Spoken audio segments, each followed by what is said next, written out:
We can't hear you. You are muted.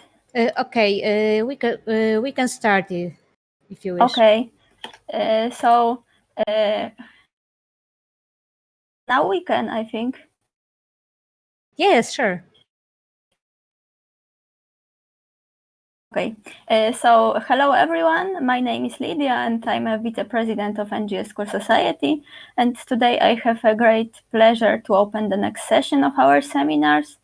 We asked you to fulfill the feedback form after each of the workshop. We gained many questions about the workshop about statistics. So today's workshop is just for you.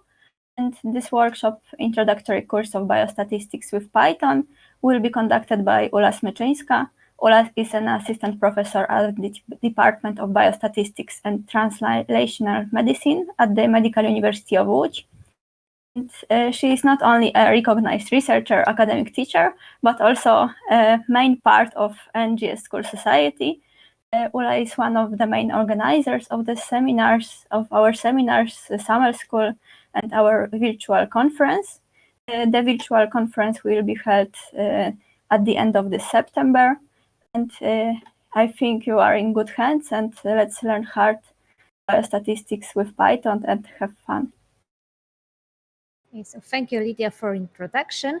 And as Lydia said, I will be talking about biostatistics. And the Python will somehow accompany us today during this seminar because I will show you some example of how to use statistics. I've chosen Python because it's in a way my favorite programming language, but obviously you can do statistics also with R or many other statistical packages.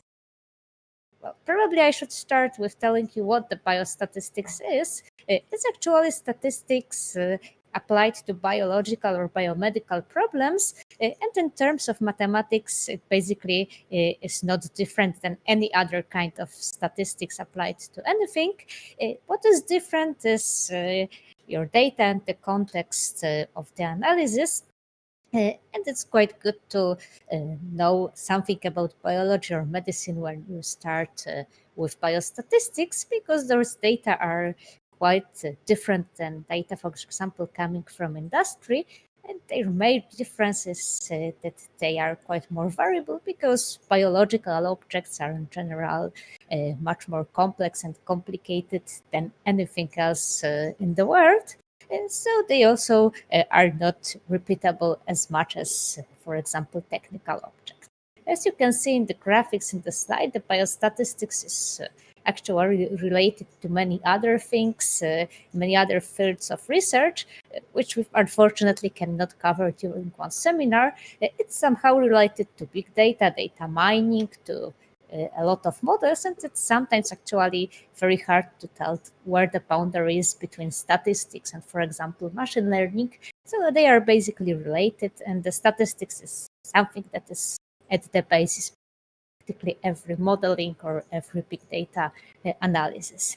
What is kind of important about biological data is this messy data analysis, because, well, biological data or medical data are usually not as ordered and predictable as something coming from the measurement equipment and generally from any kind of technical objects. You can meet with a lot of data that have missing values or that have some errors because it's just the nature of biological data that they are not as ordered as we would sometimes wish to have in our analysis. First question we will probably want to answer is why we need statistics at all. Most simple answer is that because we cannot measure everything and we don't know everything we would gladly want to know. What we actually usually want to analyze is some kind of population. It can be a population of people with particular disease. It can be a population living in a particular part of the world, in particular city or country. But the point is we cannot visit everybody and take any kind of measurement in every possible person. So what we usually do is taking some kind of random sample from this population. It's just a smaller group of people or animals or cells or whatever we analyze. And we do the measurement in such smaller sample, hoping that any kind of conclusions we draw from the sample can be applied to the whole population in the process that is called statistical inference. It can be right assumption that it can be applicable to whole population or not, and it actually depends mainly on the quality of this random sampling. If we have so-called a representative sample, it's variable enough to show us kind of the whole spectrum of the population. It's like here, let's say that biological variability here in this example is reflected by shape and color of those features, and you can see that in this sample is quite variable, similarly to what we can see in this part representing whole population. So in this case, probably the conclusion drawn from sample would be kind of generalizable. In statistics, we deal with variables, which are the measurements we do in our sample to draw the conclusions for populations. For statistics, it's quite important what kind of variables we have, what are the characteristics.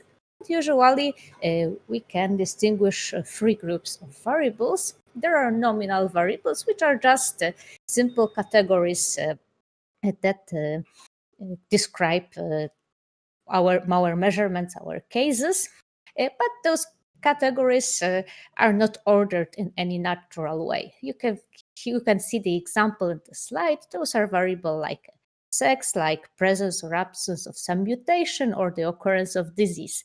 They can group our observation somehow, but there is not natural order in these observations described by those variables. The next category is ranked variables. They are also categories, but the categories that follow some kind of natural order. As an example, you can see a tumor stage. Such variable is ordered because we know that the stage 1 is less severe than stage 2 and 3 and 4 and so on. But those stages are not additive, so we cannot add, for example, one tumor of stage 1 to another tumor of stage 2 to get the stage 3, because it's not the idea of the scale. They are ranked, but they are not typical numeric variables. And finally, we can meet with continuous variables. Those are actually the ones that statistics can do the most about. They are called also numeric or quantitative. They are numbers, and their range is actually only restricted by nature. So you can see the example of age or height, all the concentration and gene expression you can also treat as continuous variable as well. And the restrictions are just by the nature, so you cannot have a negative age, for example, but still this variable is continuous and it's numeric, and you can treat it in analysis as such. We need obviously some measure to describe our variables. And first thing we usually do is the measure of some kind of average, or what the statistics called as a central tendency. You can calculate a lot of means. You probably know those means from your education at school. We can also use a median as a measure of central tendency, or a mode. The difference between them is partially illustrated by the figure here. It's an example from quite an old book, so the exact numbers, which are the salaries, may seem quite strange. But what is important is that that you first of all need to know what kind of an average we are talking about, because they tell you different things. Median tells you, for example, what is the value in the middle. So this man with this salary is something that half of the people in this group have a lower salary, and half of the group has a higher salary. And it's actually the thing that is usually used if we are talking about earnings. mode tells you what is the most frequent value, and here it's the just the salary of those ordinary workers here at the bottom. And what is telling you in this example the list is actually the arithmetic average, which represents only one person in this group, and it's not representative for this group in any way. So it's quite important to know, first of all, what kind of average is presented and how it can or how it cannot be interpreted. Actually, the arithmetic average is the most useful when you deal with normal distributions, because then you know what this arithmetic average means. While in the example like here, it is mostly affected by the outliers at the top, so those people with quite high earnings, and this average is kind of irrepresentative in this example at all. You can meet with different kind of means. There is a simple arithmetic means with the formula quite well known from our schools, which just consists in summing all your observations and dividing by the number of observations.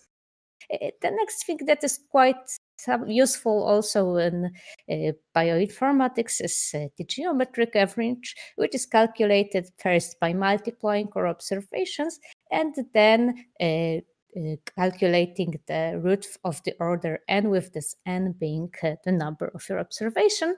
There is also harmonic mean, which I put here just for the completeness of presentation, but honestly, I've never met a harmonic mean applied to any biological problem, while the geometric mean can be quite useful. So let's look for a moment on this geometric mean. This formula here may look quite complicated, but it's the actual way how we usually calculate geometric mean on the computers. As you have seen before, there is a lot of multiplication here. So if those values are very high or very low, by multiplying them, you generate something that is either even higher or even lower, and can actually cause the problem on the computer when you exceed the range of the variables you store the information in. So what is done instead is using the formula with logarithm. Actually, you can by logarithm you can quite easily replace multiplication with addition, and then you can just use the exponent situation to return to this geometric average. We will use this formula later in one of the examples of calculating this average. For bioinformatics, it's kind of important because it's the best kind of mean for the data that are normalized. And if you have ever met with analysis of gene expression, you know that normalization is something that is practically indispensable then. Let's see for a moment why it is good for normalized measurements. Actually, if you want to calculate the geometric mean of ratio of two variables, you just can calculate ratio of two geometric mean. So let us assume that we first normalize both of the variables by the same factor. It's the way we do it with gene expression. We normalize the gene expression of every gene by exactly the same factor.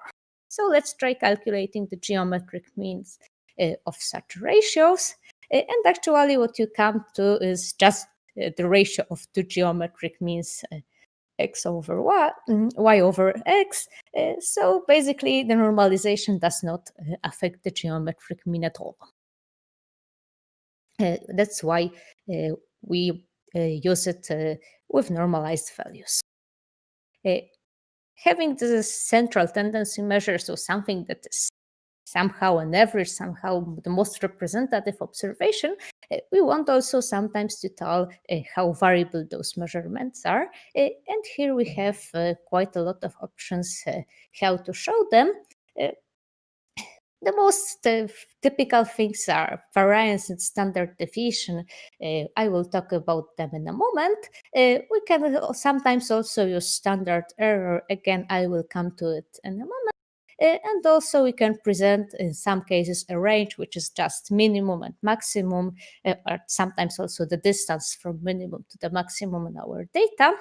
It's not an extremely good measure because it's quite largely affected by outliers, because while minimum and maximum of our data are very often the values that are exactly outliers. So we also could use an interquartile range, which shows us the range where half of the middle values in our sample are located, which is much less affected by the outlying values, and is often presented in a plot. Probably we will see it today as well. Probably you remember from the school that the formula for variance, which is the mean of squared differences between actual observations and the mean of those observations. The calculation can be simplified this way. And it's often used again by the computers to calculate the variance. And the standard deviation is just a root of variance. This calculation is okay for the whole population, but if we don't have the whole population practically in any statistical analysis, so we need to estimate this variance and standard deviation. And mathematicians proved that the best estimate for the sample is done by replacing n, which is a number of observations in population, by n minus 1 being n being a number of observations in our sample, minus 1. That's because of some mathematical formulas connected with expected values, that we have this subtraction of 1 here. So whenever we calculate the standard deviation for the sample, not the whole population, we should just apply the small correction with minus 1. If we have a very big sample, it practically has no or very little effect at all, while with smaller sample, this effect of subtractions can be quite visible. Finally, there is a question when we should use standard deviation and when we should use standard error. And actually, in the data presentation, we usually use standard deviation when we are talking about so-called biological replicates. So if we calculate, for example, a mean with standard deviation for the group of animals or the group of people, then we should use a standard deviation, because they are different organisms and they can be treated as biological replicates if they, for example, represent the group with the same disease. The standard error is actually the measure of precision of measurements, and it's used for so-called technical replicates. When you repeat your measurement in the same sample or in the same organism 2 times or 3, then you can use the standard error to show how accurate your measurement itself is. It's strictly speaking, standard error is not a measure of variability of sample or population, it's rather the measure of precision of your method, of your analytical method. If we want the description of our data to be more detailed, we usually use some statistical distributions. And this example here is the distribution of numbers you can obtain by throwing the dice. If you throw the dice many times, you can collect the numbers like writing them on a paper. But this collection of numbers is not something very readable.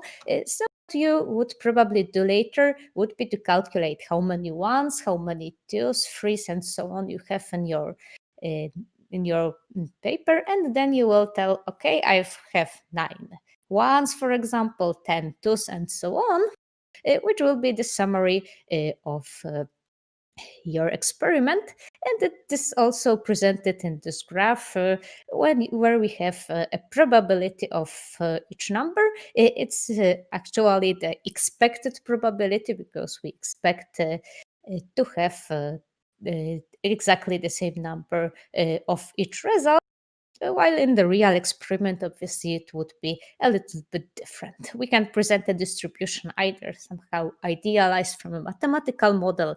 So, like here, we expect this probabilities to be the same, or we can present a distribution of real data from the experiment, which will be probably something close to this ideal one if we throw the dice many times.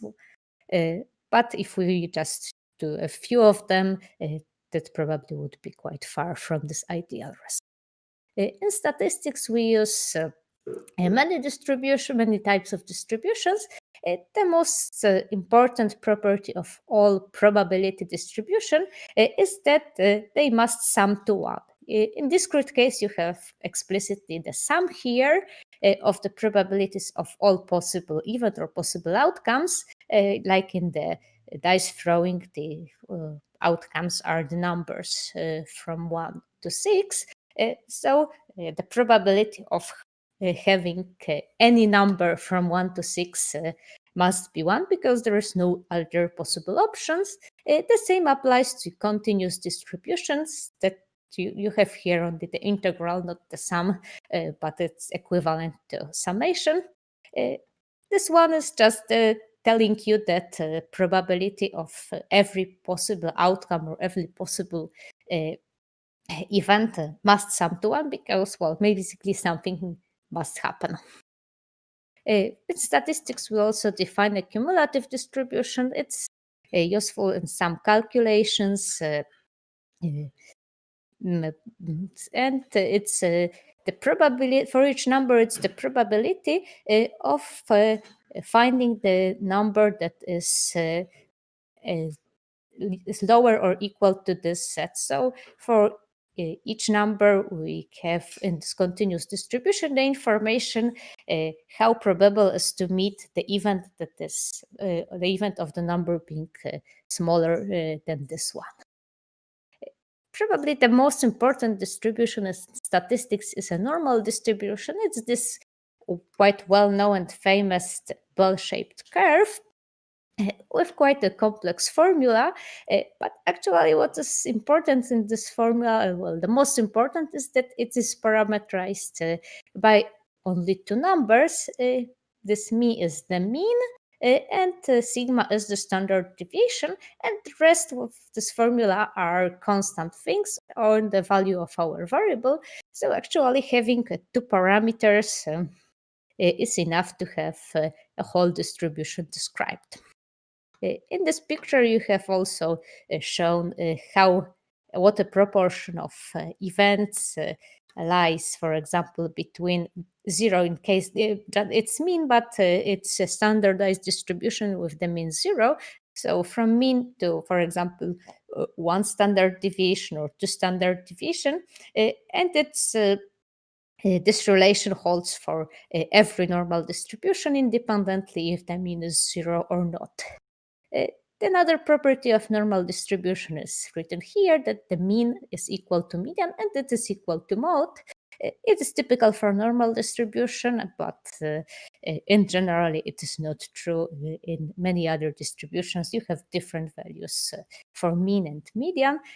Normal distribution is somehow special in this case. What's more, you can see here is that between -2 standard deviation and 2 standard deviation from the mean, you can practically find almost every observation, with only some exception of here about 2% and 2%. So basically 95-96% of observations coming from normal distribution are inside those -2 to +2 standard deviation from the mean. In statistical, use also some other distribution. You can see here again normal distribution, but with a bit different values of mean and standard deviation. Looking at those first two blue and green examples, you can see what happens by changing the mean.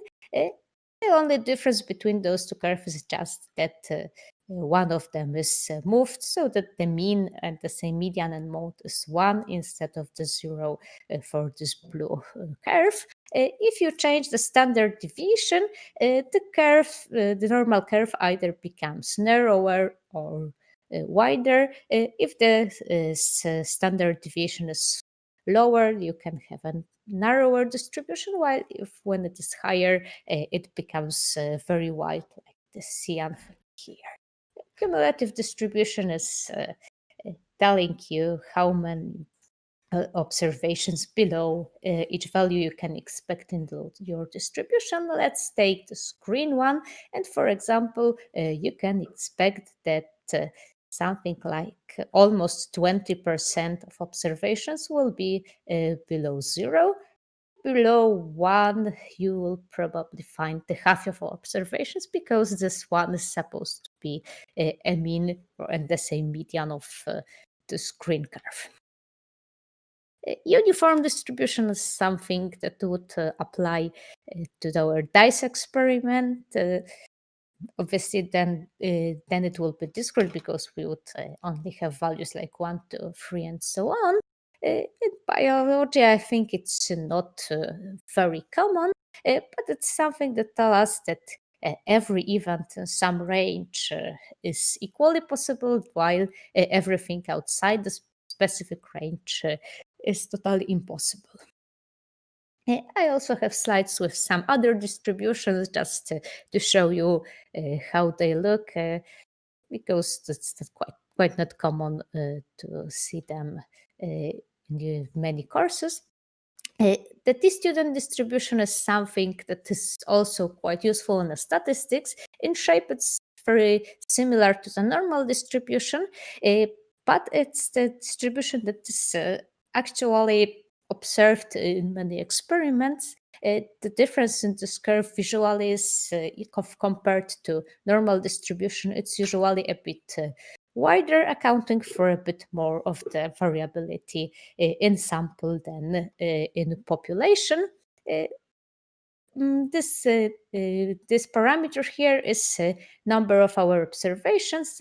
If we measure something only once, our measurement is not very accurate, so this thing is wider, while when we have many measurements, the statistical distribution of values becoming lower.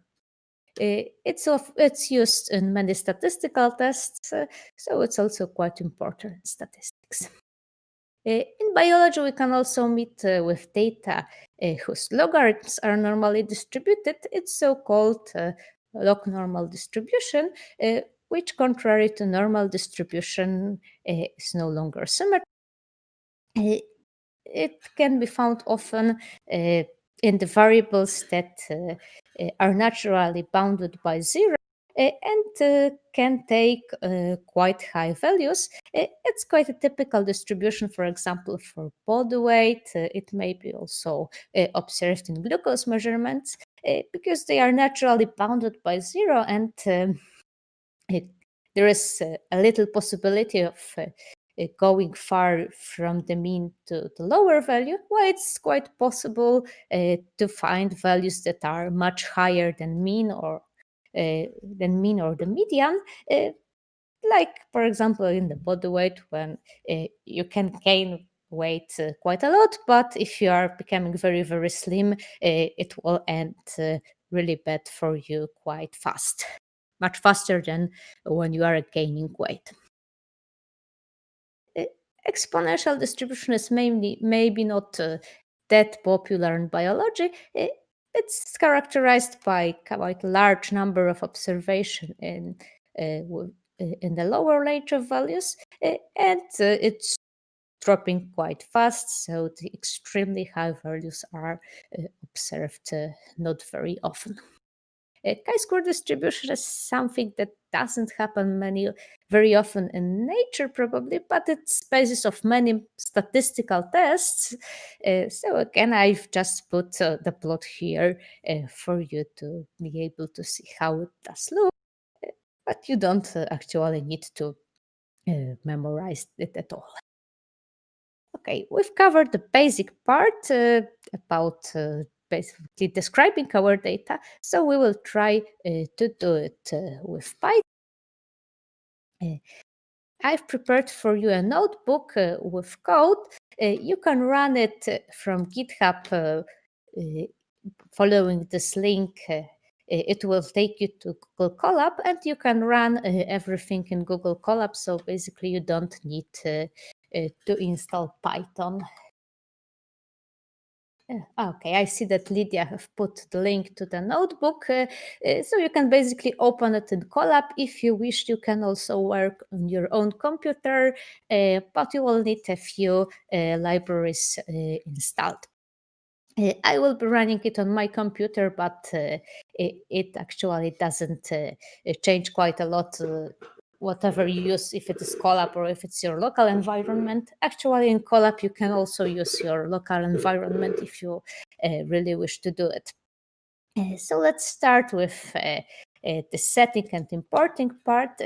This first part is important mainly for this Colab notebook. It will install the module scikit posthoc, which is not present in Colab, and it will also upgrade SciPy because in Colab by default you have not the newest version, and one or two functions I'm using later on have some arguments that are available only in the newer version. And this line will shut down and restart your kernel because Colab notebook needs it to read correctly those new reinstart modules. With doing it on your own computer, it won't do a lot. It just will check if you are working in Colab or not. Then we need to import a few modules to our either Colab or your Jupyter notebook on your computer. I hope you know those either from your previous experience or from the seminars by Kasia. We will be using NumPy, which is a library for numerical calculations. Basically, whenever you work with data, at some point you will need it, so it's better to import it at the beginning. Pandas is also a library for dealing with data. It's in some parts it's quite similar to some parts of R,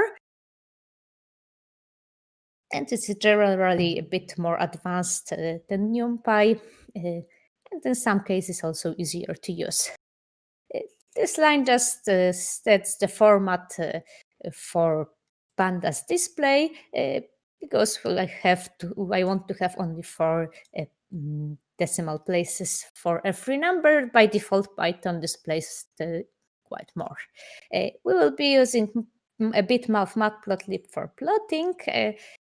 Also, Kasia told you something about. The most used thing today will be a stats module from a SciPy library. This is the SciPy library you need to have updated before. We will be also using some other statistics libraries and one more plotting library, which is Seaborn. Here you have again this checking if you are in Colab, because after the restart, after this first cell, your Colab won't remember it, and this variable is used later on in reading the data. We will be using 2 data sets in our today's seminar. Both are about the same topic, but they are also a bit different. They both are about HCV patients. HCV is the disease caused by hepatitis C virus. which is an infectious disease of the liver. It can cause acute and chronic infection. And what is important is that this disease is quite hard to cure. It's a severe thing and required quite long treatment. It can cause many complications, including liver failure, cancer of the liver, and many complications in the blood vessel that in some more advanced and more extreme cases can lead to the need of liver transplant. So it's really quite a severe disease. And what's more important, there is no vaccine for this disease. The best option is to prevent it by proper hygienic practices. Otherwise, the treatment can be really difficult. In the first data set, we have patients who have liver diseases caused by this virus. They can have fibrosis, which is the structural change in the liver tissue that makes them functioning not very good. We have patients with advanced fibrosis, so-called cirrhosis, and also patients with this hepatitis, which is the inflammation of the liver, and also some healthy people who are taken from the blood donor groups. They were probably taken to this study this way because being a blood donor is practically a guarantee that the person is healthy. We have also simplified categories of people being healthy or unhealthy. Healthy category, yes, healthy covers the blood donors, and this ill covers all the other groups. We will be using this for some comparisons. We have also a few other variables that are explained in the notebook, so I will come to them in the notebook.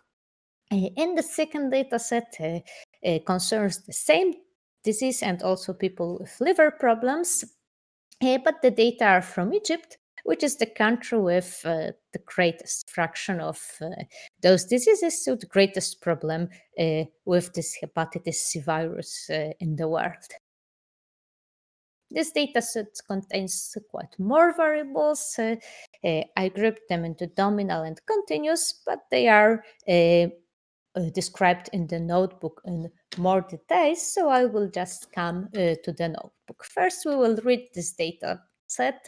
It's downloaded from UC Machine Learning repository. You can try using it if you want to practice either the statistics or some machine learning example. For the seminar, I slightly modified both those data sets for the easier use. So you should better use the copy provided on GitHub rather than the original from this repository.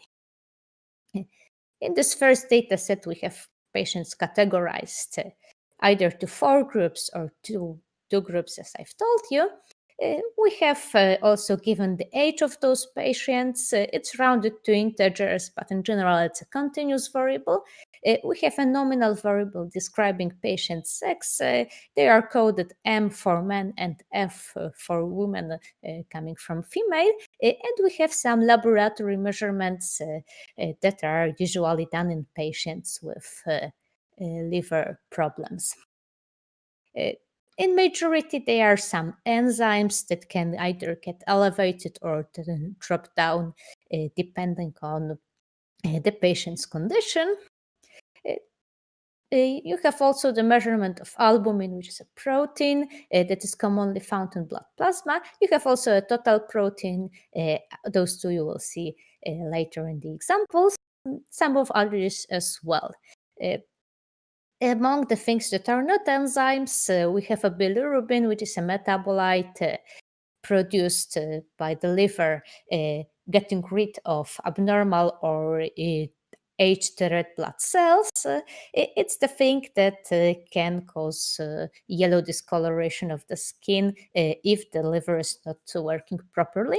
And it's elevated in patients with hepatitis usually. Again, not an enzymatic thing as cholesterol. It's probably you know what it is, and creatinine, that is a metabolite similarly to bilirubin, but it's usually the marker of a kidney function that is also typically measured in people with some problems, because it's needed to distinguish if the problem is in kidney or in the liver in many cases. To read the data, we will either use the link to the file on GitHub, which will be done if we are working in Colab by default, while if you are working locally, you will be linked to a file on your local computer. In such name, it needs to be in the same folder as your notebook, as is the case on my computer. So I will run it and at the same time display the dataset. Actually, it's not whole dataset, as you can see. We have just some cases from the beginning and some cases from the end of our dataset. And pandas by default informs us how many rows we have and how many columns we have in our dataset. And here in the beginning, you can see the ellipses because pandas shows you just the parts of your dataset for your demonstrations, not a whole table containing more than 600 patients. You can see at the beginning that we have some blood donors, we have some people with cirrhosis, which is this very advanced fibrosis. You can see the age, sex, sometimes actually it's ordered somehow that at the beginning there are only men and there are only women, but it's generally in each condition you will be able to see both sexes. This NAN is a symbol of missing data. It can be right in this way. You can have also just an empty cell here. In general, you need to be quite careful with reading such data sets, because those missing data can be marked in very different and kind of strange ways in your data. Okay, let's for the first exercise print the categories and the unique categories from this column. You will use a NumPy function unique, which takes one argument. It's part of an array or an array, and from this array it takes unique values. So if we have this rows many times, it will show it just once.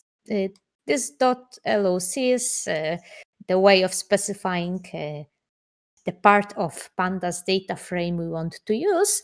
And first, in the square bracket, we need to inform which rows we want, and the column means that we want all the rows, and then we need to specify which columns we want. In pandas, we usually do it by name. So let's try to print the categories, and actually, as I've told before, we have 4 categories, so the description seems to be right. The same thing can be done with the column names, which is quite useful because column names are actually the names of variables in our data set. So we can display them one by one. This for loop is just for the convenience to have them printed one by one. If we use this this name of data frame.columns, it will look in a bit different way, that is less convenient, but again, it's readable. We will see that it's type index and it contains the name of all our columns. We have also another data set for some other tests that we will perform today. The topic is the same, just to make it a bit more easier to understand the biological context. So it's again the same virus causing the liver disease. This dataset is also from this machine learning repository. You can visit later, and it's slightly modified for the purpose of today's seminar, but those modifications are not very tremendous and not very changing the thing. Again, you have age and sex of your patients, only the sex is here named gender, because why not? And it's coded with uppercase letter, not the lowercase one, like it was in previous example. For Python, it makes the difference. Uppercase M is not the same as lowercase m in case of Python, while in some other languages, it wouldn't be a difference. In this data set, we have people only with liver disease, but liver disease at different stages. We don't have any healthy controls, so we are just dealing only with diseases. Those people reported some symptoms that are the nominal variables, like a fever with yes being absent and no being with yes the symptoms present, with no the symptom is absent. Originally it was 1 and 2, but it's quite complicated, so I've just changed it to meaningful names.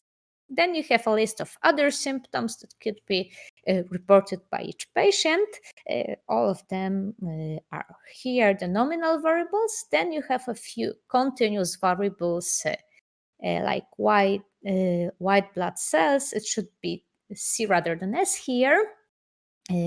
Red blood cells and also platelets measure in the blood, obviously, and a few other measurements like 2 enzymes that are indicators of liver function, and one of them, this alanine aminotransferase, was measured many times in those patients, so they can be a material to comparisons of changes in time.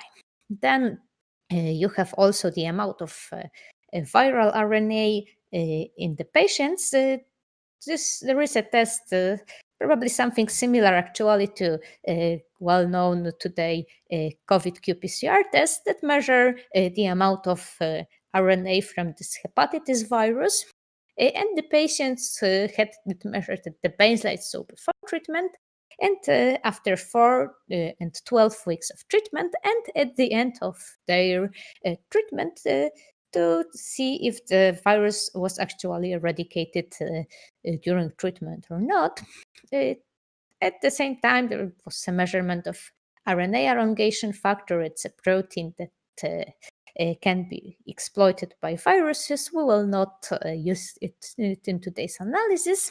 And also the histologic data from the liver biopsy describing the level of damage that the disease can cause in particular patients in the liver.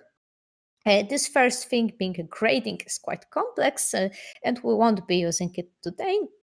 We will use this baseline histologic staging, which can take one of the 5 values from 0, meaning no damage of the liver, but it's not to be found in this dataset because we don't have healthy people here. In our dataset, we can take values from 1 to 4, which describe this ascendingly more severe state of the liver with mild fibrosis to very advanced.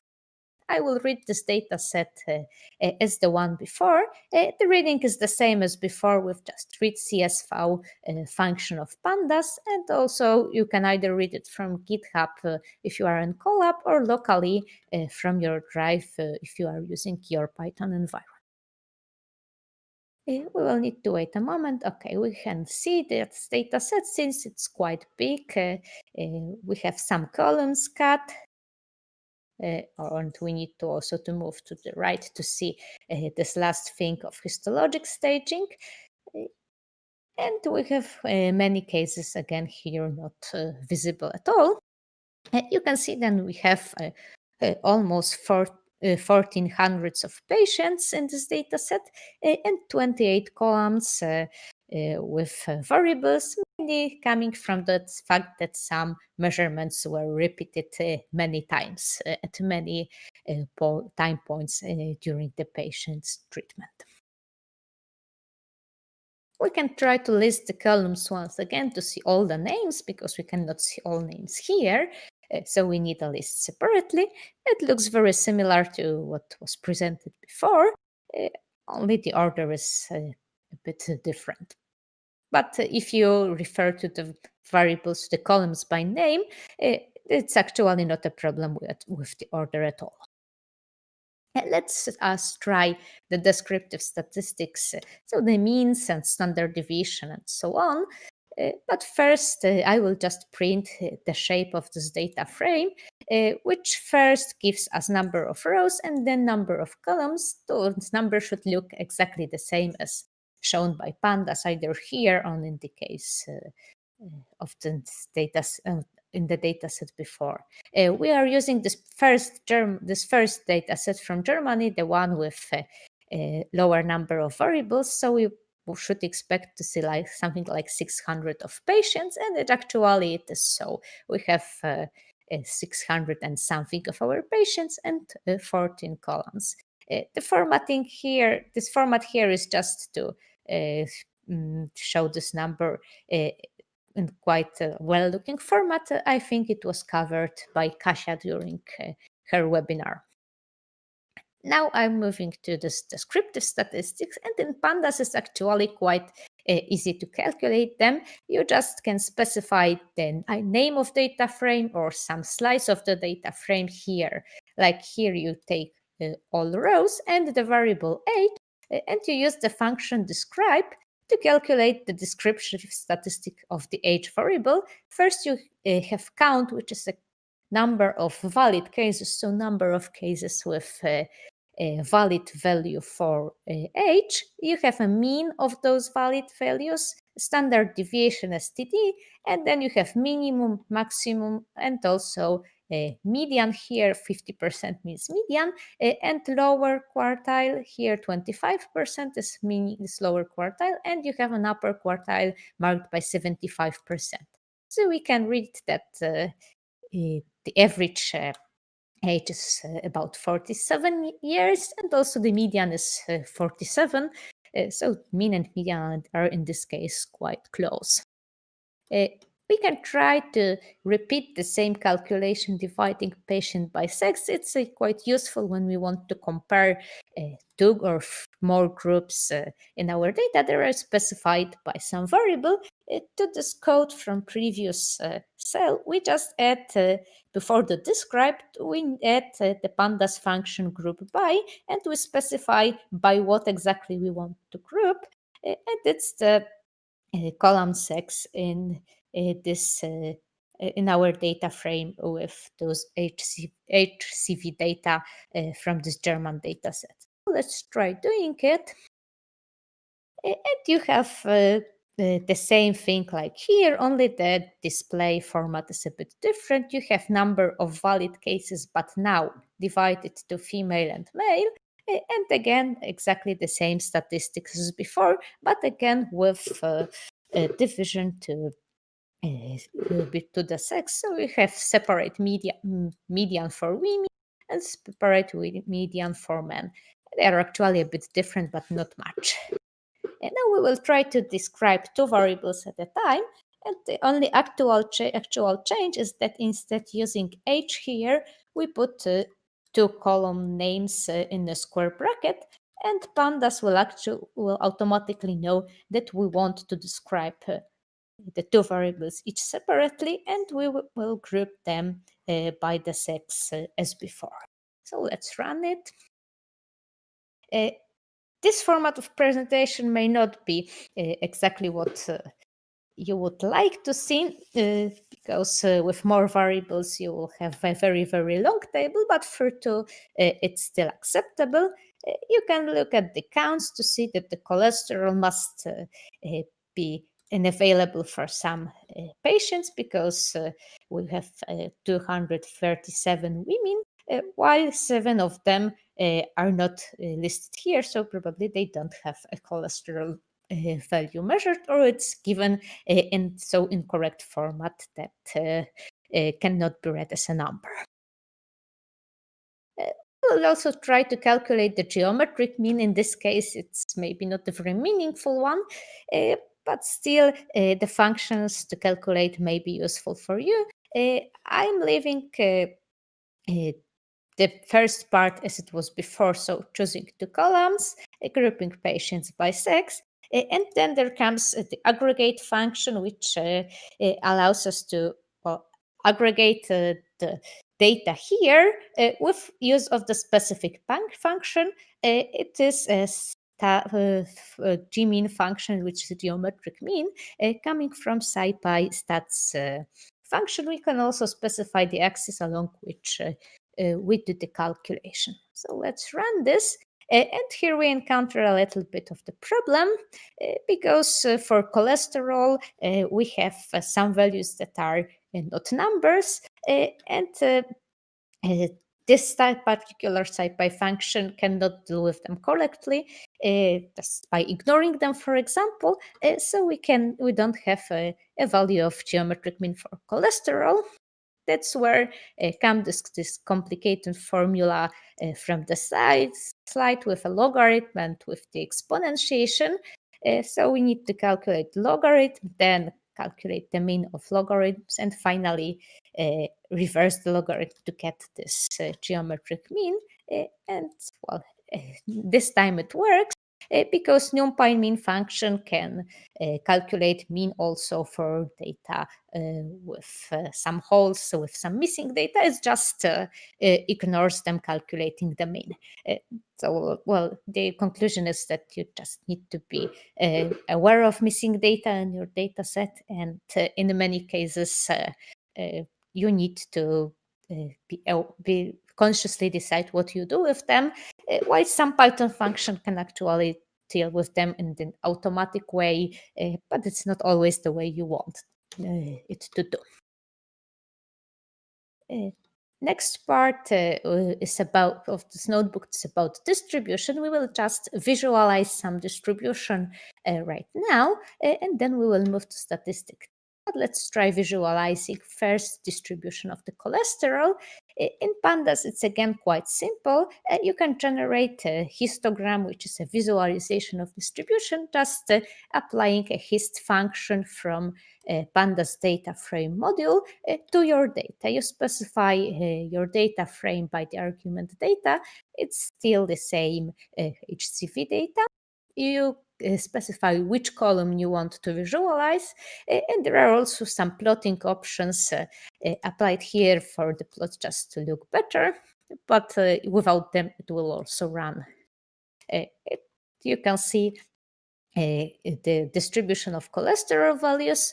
You see that values below 1 are very infrequent, while something about 5 probably, or a bit more closer to a bit less lower than 5 are the most common things. You can also find any values between about 4 to 6 that are quite common. While again the greater values are not very common. Here you have just the number of cases in your dataset. Probably we can also calculate the probabilities quite easily if we want to show them. We can do the same thing by dividing our patients by sex. We just add the argument by to this hist function, and it will show us to separate histograms for each sex. Yeah, I've also added some additional parameters, but without those, you can also run it and it will just work as well. This is for visualization, and this argument beans specifies you where Python should put those bars. So where are the boundaries of the beans? This underscore at the beginning just tells Python not to display the text output. So without this, it will also produce this array and access subplot thing, which is not needed at all. So we put this underscore not to have only the plot here. We can repeat the same with other variables. With the bilirubin, again, now first not dividing our patients at all. Here the distribution is very different. It's something that's quite similar to exponential distributions, that in general low values are the most common. It's probably because the majority of patients in this data set are blood donors, and they should have some kind of normal birth distribution, while the patients with liver problems would be those with higher bilirubin, probably. We can repeat the same thing as before, dividing patient by sex. We will have to separate histograms for each sex, and in terms of shape, they are very similar to this first one. And in code, the difference is just we add this by parameter and specify the name of column by which we group our patients. Now we have the specific separate histograms, but specifying patients by category, and categories are either the blood donors or some kind of specific illness in our patients. So let's run it. Now we have 4 histograms, one for blood donors and one for each of pathologic conditions. They are conveniently named by the category name, so you can see for which is for whom. The greatest difference beside the values is that this blood donor groups is quite large, so we can have as much as almost 250 patients in one group, while those groups with pathologic conditions are much smaller, and the maximum number of patients in one bin here is 6. And now I will come back to presentation, and I will talk about statistical tests. It's actually quite a long topic to talk about, so we will see how much I will be able to cover with you today. Statistical testing is basically the tool that can help us to answer the question if our observation based on the sample are something that can be generalized to the whole population, or maybe what we observed is just a result of a chance of choosing this sample and not the other. Here you have this picture showing you population, and the sample from before, the one that I've told you, it's quite representative, treating the colors and shape as some kind of representation of biological features. We can say that this sample is quite diverse, and the variability and diversity is quite similar to this population. While we can also meet with another sample, also taken from this population, just this one, this, and this, and we come up with sample that is not very diverse. They are of the same color, and they represent only 2 different shapes. So if we try to draw conclusions based on those samples, probably we will come to something close to the population. While taking such sample, we will not come to right conclusions at all. What more differs those 2 samples is that this one is bigger, so it's quite less probable to take that big sample that is not representative, while taking only 3 examples from this whole group, it's quite more probable to come to the sample that is not representative at all. And in general, it holds in statistics that the bigger the sample, the more accurate and less prone to error our observations are. In statistical tests, are quite a formalized tool. So before we test something, we need to formulate 2 hypotheses. First is so-called null hypothesis. It usually states that in the population from which we take our sample, there is no difference or no dependence in whatever we want to analyze and research.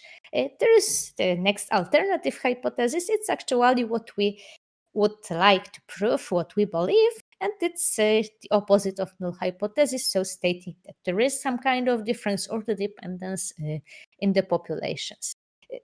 For the test to work correctly, they both need to be complementary and cover all possible options. Like, for example, in our null hypothesis, we state that 2 values are equal, and in our alternative hypothesis, that they are not equal. So basically, we hope to show that actually those 2 observations, for example, 2 means are not equal, and we will be doing it by showing that basing on our data, it's highly improbable that this null hypothesis is true.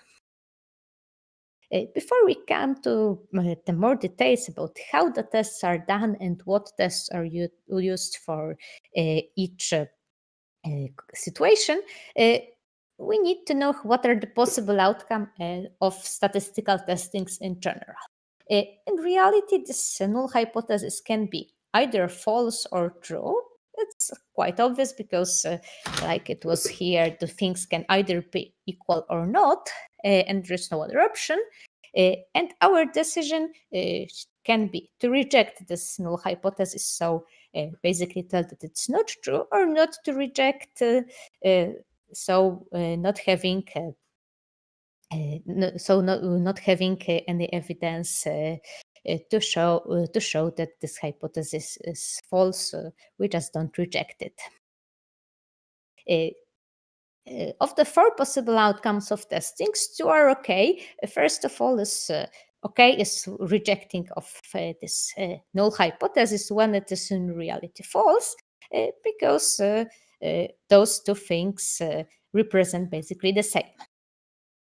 Another good result is that we do not reject null hypothesis. That is true, and this is called true negative. This positive and negative come from the fact that usually positive means that we proved something that we expected. So positive is some meaningful result. So rejection of H0 we treat as a positive result. We are not very happy when we cannot reject the hypothesis, because basically our research question and our expectation about our research problem were not true. But still, from the statistical point of view, not rejecting the hypothesis that it's true is okay. 2 things that are bad can happen as well in statistical statistical testing. Oh, I see the question. If somebody can ask a question in real time, yes, you can, but you need to write the question rather than ask them through your microphone. But in general, I will see it in your biostatistics channel and try to answer it. Then we can have 2 outcomes that are not good. First outcome is when we reject hypothesis, null hypothesis that is true. It's so-called type 1 error. It's called false positive because it's basically a false discovery. It seems that we discovered something because we showed that there is some difference, or there is some relation. But in reality, there is not, because this hypothesis about no difference is in reality true. And the next bad outcome is when we do not reject this null hypothesis, while it actually in the reality, so in population, it is false. It's so-called type 2 error, or a false negative result.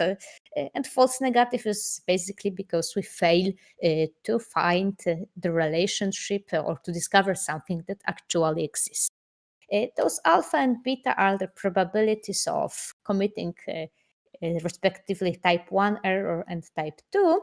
The alpha will be used later on the presentation. This beta will not, because it's actually the topic probably for another seminar, to talk about statistical power and avoiding type 2 errors as well. The procedure of statistical testing is practically always the same. First, we need to calculate so-called test statistics basing on our sample and some assumption of the tests. Sometimes the mathematics behind calculation is quite complicated. The good thing is that it is quite easily done by any statistical software or the programming languages like Python. The next thing that's done by the software is calculating a so-called p-value, which is a probability of obtaining such or more extreme test statistics, assuming that this null hypothesis is true. So what we do basically is that we assume that we are living in the world where this null hypothesis is true, and the mathematicians calculated for each of the tests what is the distribution of S values in such idealized world, and we can compare this ideal our S value with this ideal distribution, and we can tell how probable it would be to obtain obtain our data on the condition that this null hypothesis is true. This p-value is just the probability, so it's the value from 0 to 1, and it's quite easy to interpret. If it is very high value, like something like 0.9, we can tell that our data are very probable to come from the condition in which the null hypothesis is true.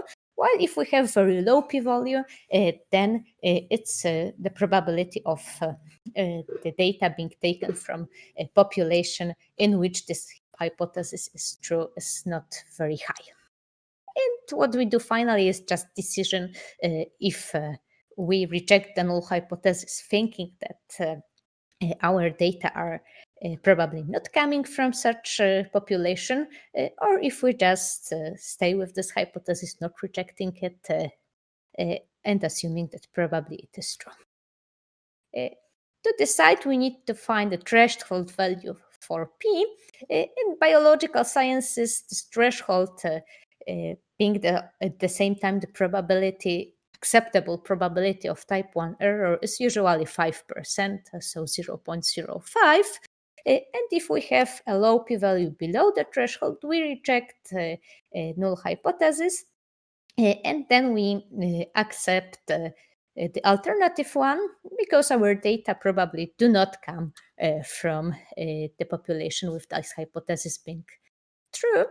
So we can easily treat this alternative hypothesis as the true thing. So in general, it states that there is some difference or some relation we can observe in population. With higher p-values, we do not reject the H0, which actually can be true or can be false. But the point is that we don't have evidence to show that it's false. Maybe actually our evidence is also not enough to show that's true. So that's why we are talking about not rejecting it rather than accepting, while we can talk about accepting alternative hypothesis because the probability of getting our data from the population with true null hypothesis is low, while the alpha is not telling us anything about probability of this hypothesis being true. That's where the beta counts the probability of another type of error, but it's not the topic for today. If you want to use another threshold, you actually can do it. If you want to be more sure about your result in terms of avoiding type 1 error, you can, for example, use 1% instead of 5%. In exploratory analysis, when you are just looking for a directional further research, you can probably use a bit higher value as well. It depends on the context, basically, but in biomedical sciences, this 0.05 is usually accepted, and basically nobody asks why you choose this value, while with others it may happen. There are a lot of misunderstandings about p-value, so let's try to tell what it is and what it is not. As I've told you, it's a probability of your sample or a more extreme one coming from population with a true null hypothesis. But at the same time, it's not exactly the probability of committing any error in your statistical analysis because you have this other side of not rejecting null hypothesis and errors connected with this type of decision.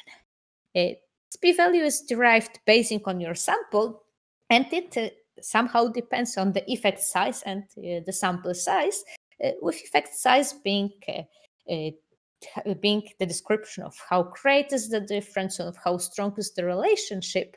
But at the same time, the p-value itself is not a measure of effect size because it depends also on sample size. So in the small sample, the same difference will be characterized by the smaller p-value than the effect of the same size if your sample is greater. So you shouldn't treat the p-value as information about how strong the effect is, Especially if the sample is very large, you can actually obtain statistically significant results with the effect sizes that are quite small. Probably there was as far as I remember, there was some kind of experiment about some preferences of people using one of the social media platforms, and the experiment was done in a very large group that was counted in millions. And in such a group, actually, the difference of the fraction of percent can be statistically significant, although it has no practical meaning, because if we are talking, for example, of customer preferences, you can basically direct the same advertisement to the groups that differ just by the fraction of the percent. So again, the p-value can be somehow misleading.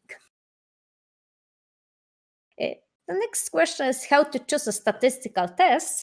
You probably know there are a lot of statistical tests. You've met with a lot of names. But I think the point is not to remember the names of the tests, but to remember the rules by which we should choose them. And then we can basically find the correct names just Googling what we want to find or looking to the statistical textbook. What we need to know before is, first of all, what we want to test. If we want to look for difference of means between populations, or maybe we want to check if the variances are equal, or maybe we need to know if the distribution of population is normal, and so on. Generally, this is the first thing you would probably like to write to, for example, Google to find the correct test is what you want to test. Then we need to know what type of the variable we are dealing with, and the basic distinction is numeric and categorical ones. And among the numerics, the greatest differences between the data that are normally distributed or not, which is the last question here. We also need to know how many variables we want to analyze at the same time, and tests generally are designed for only one variable with some small exceptions. But if you have more variables to be analyzed at the same time, they will probably not help you if you want to treat them as something dependent. And finally, we have also a question about basically about the experimental design. How our data are organized, if we have some repeated measurements, or if they are independent. We will see it in a moment. Normal distribution is quite important because there is a set of tests called parametric tests that are specially designed to work well with normally distributed data. But the cost is that you need to have some assumptions fulfilled. Basically, first assumption is this normal distribution, and usually also those tests required that all the groups in our experiment have equal variances, so that the test results are actually correct. We use them for normally distributed data, basically because they are more powerful than the alternative being the non-parametric tests. And by more powerful, I mean that also the probability of type 2 error is lower than in case of the alternative tests. But if we cannot use parametric tests because our data do not follow normal distribution, there is an alternative of non-parametric tests that do not operate actually on the real values of our data, but they rank them and operate mathematically on the ranks. It looks like in this example.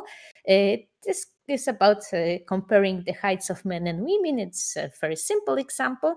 You have rows for women marked in green. For men, they are marked in blue. You have heights that are sorted in the ascending order. So first you have the shortest person, at the end you have the highest person. As in the real world, we have more men who are tall and women that are a bit shorter.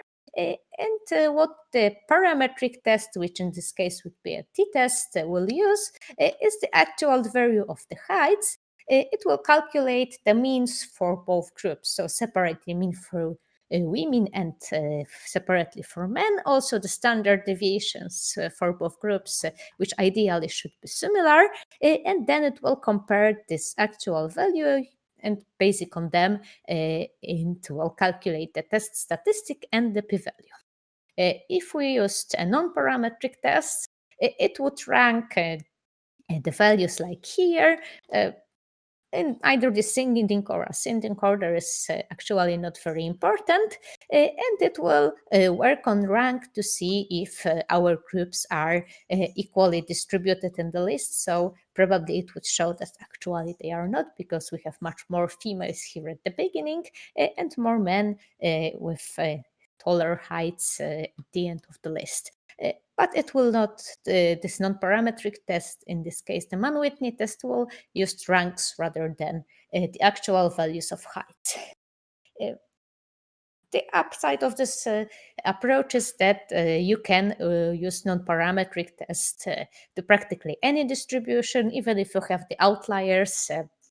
The ranking is much less affected by this than the actual values and the mean and standard deviation that are changed quite a lot if you have outliers in your data set or if you have some kind of very strange distribution.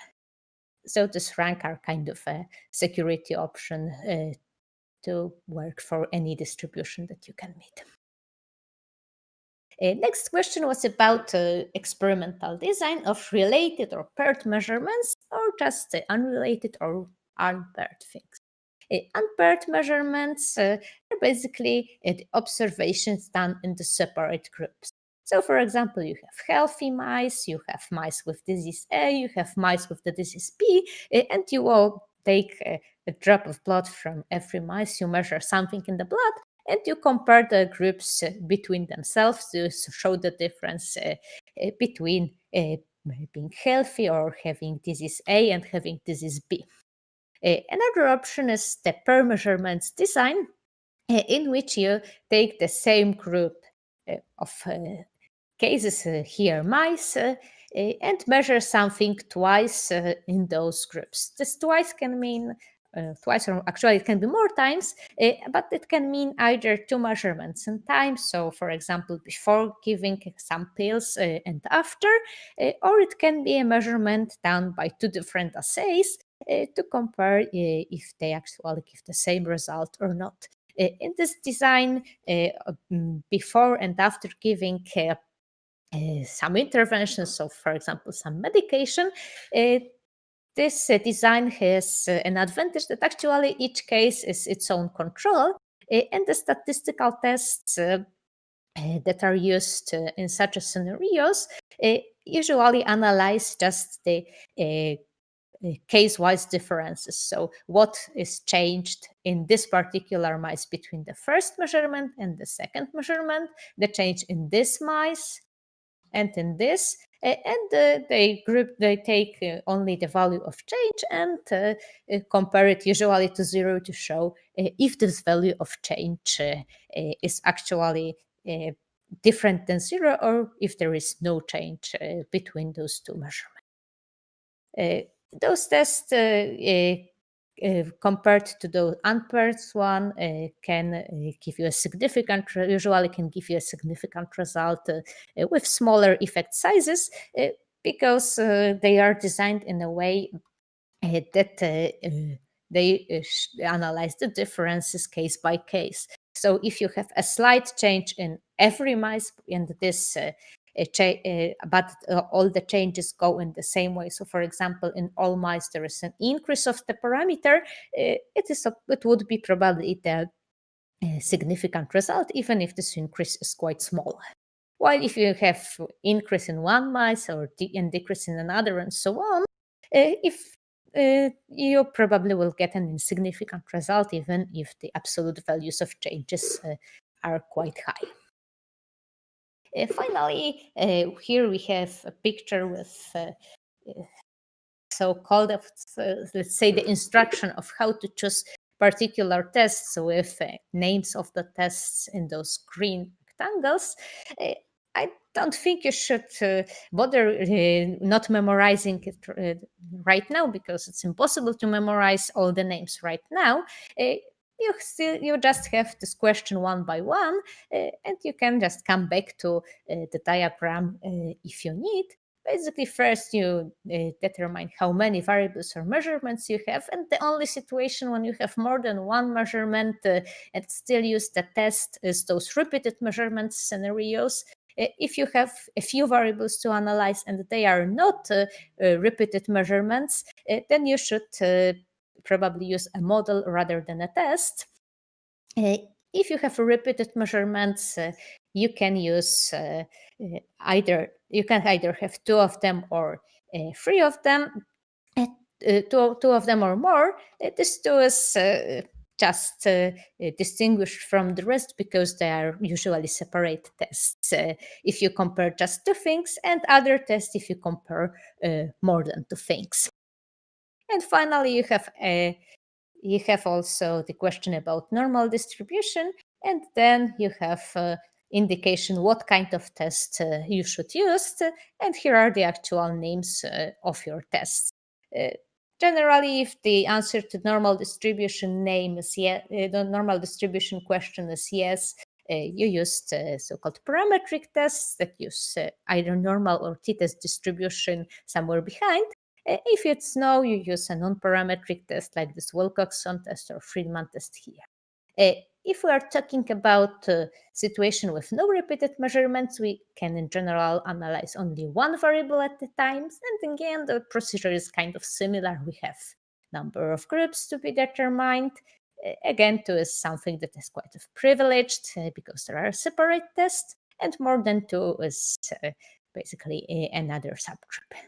Again, the question about normal distribution, and in case of not repeated measurement independent samples, we have also question of equality of variance. It's one of the assumptions of the parametric tests, which we check only in groups that are separate. Here we don't do it with repeated measurements because repeated measurements are basically taken from the same populations, and we assume that whatever we do in the same population, the variability doesn't change, so we don't need to check this equality of variances, while here with separate groups, we cannot expect by default that their variability is the same.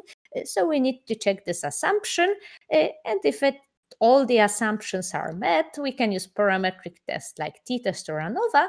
If it is not, we move to non-parametric tests, and we can be quite happy about it as well.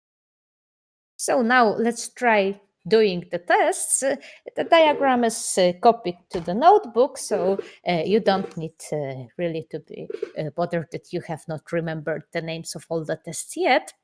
It's kind of impossible to do it in a short time. It just comes with your practice that you will remember every name. From now on, we will be using SciPy stats package quite a lot. So if you are planning to do more analysis in Python, you can just go to the documentation of SciPy stats. Okay, it's loading.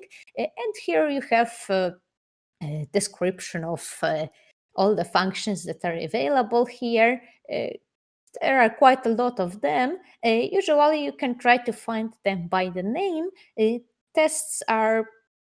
The names of tests are, let's say, quite similar to the names you will find in the textbook, but they can slightly differ. If there are two surnames in the name of the test in your textbook, maybe only one of them is in the name of the function. You can see quite a lot of information here. You have a correlation function, you have a statistical test, and you can open, for example, one of the t-tests and read in the documentation what are the parameters. If you have the name of the parameter equal to something, it means that Python has some kind of default value for particular parameter. So if you not specify, for example, this axis parameter or this equal variance parameter, Python will just take this value here as its default, while those two first things have no default, so the function needs them to be given. And in this particular case, they are the arrays with our measurements. You will see it in a few minutes. We will try now to compare some parameters of our dataset. We are still working with this HCV dataset from Germany, and we will try to check, first of all, if the age of our patient is normally distributed. This test for normal distribution is very useful because this normality of distribution is assumption of parametric tests. So basically, before we can go to any comparison, we need to check if our data are normally distributed or not. Here you have a note that null hypothesis of this test is that the distribution in population is normal, which means that if we have a high p-value, we can treat our data as normally distributed. So let's see what happens here. First of all, we have the stats Shapiro function, which is just the Shapiro-Wilk test from SciPy stats package. We give our data, which is just the age variable from our data set. And what we get as a result is there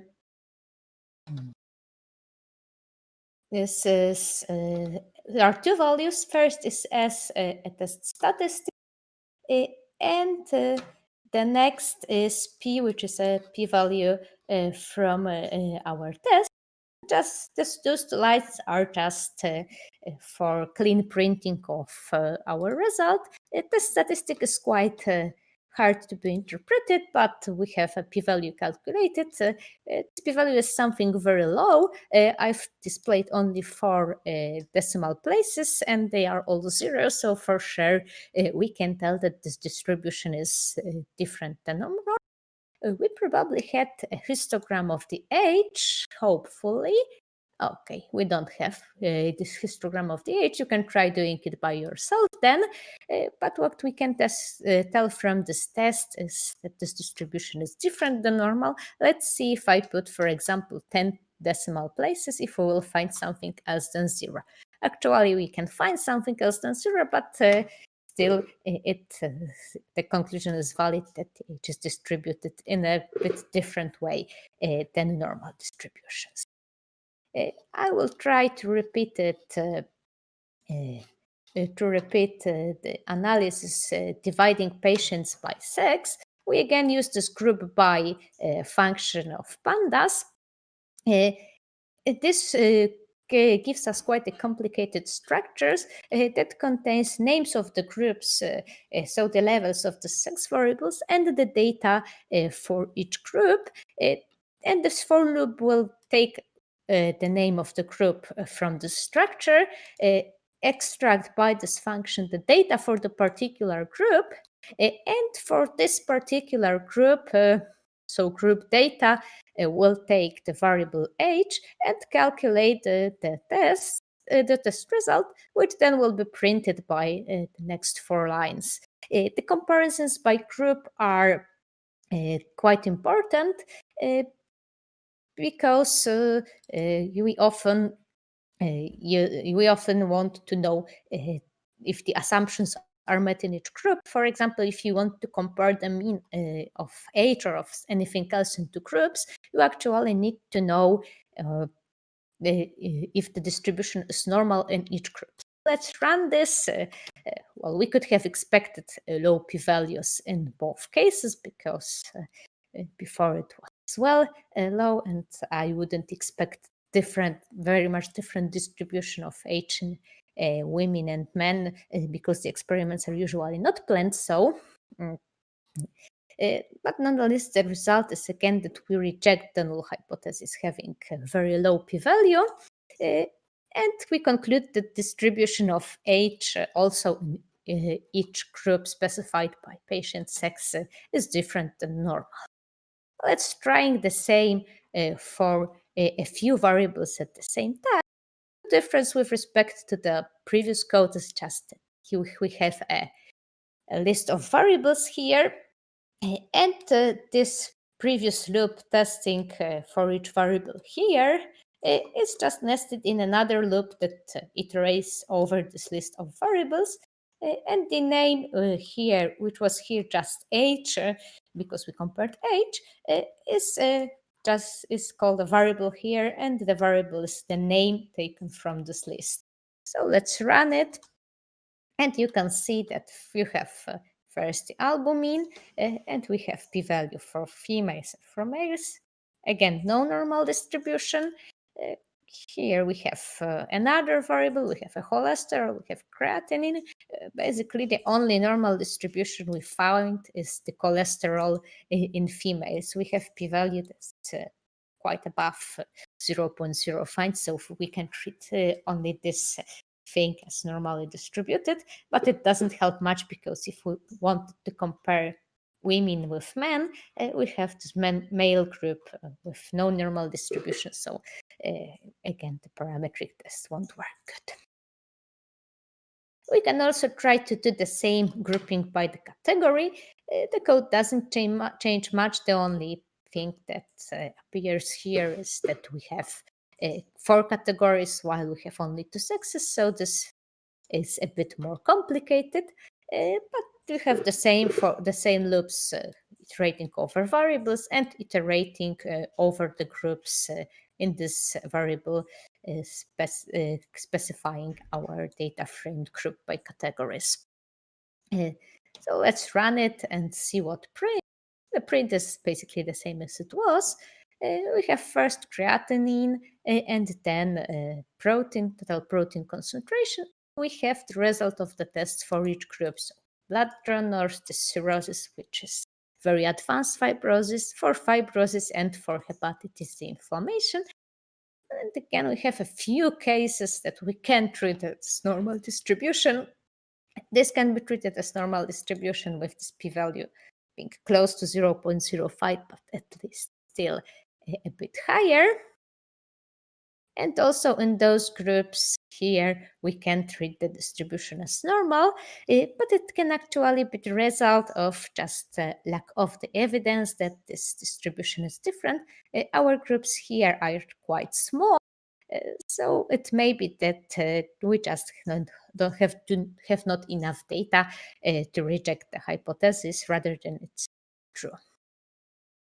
Okay, we know how to check the assumption on normality, so let's come to the comparison of 2 groups.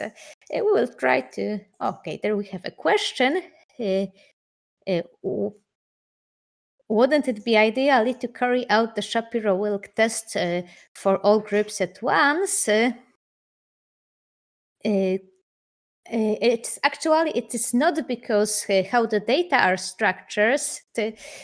We need the result of the test for each group separately, because if we are using tests to compare 2 groups, we need to analyze the distribution in each group separately, because each group needs to follow the assumption for parametric tests to be used. So we can either analyze all the data together or all the groups separately, or with groups separately, depending on the goal. If we want to describe whole group and check if the whole group follows normal distributions, then we do one test. If we want to compare the subgroups, we test the normality in each subgroup separately. And in terms of code in Python, I'm not sure if it's possible to do it without this for loop, basically, because maybe it was the question. Maybe it is actually possible to write shorter code. So, okay, let's move to the comparisons. We will compare healthy and ill people, and we will be comparing this LBP variable. We can come to the dataset description to see what it is. It's so-called alkaline phosphatase. It's an enzyme that usually is elevated if people with liver diseases, so we can see if it is actually true that our group of ill people has it higher or not. First, try to describe these variables.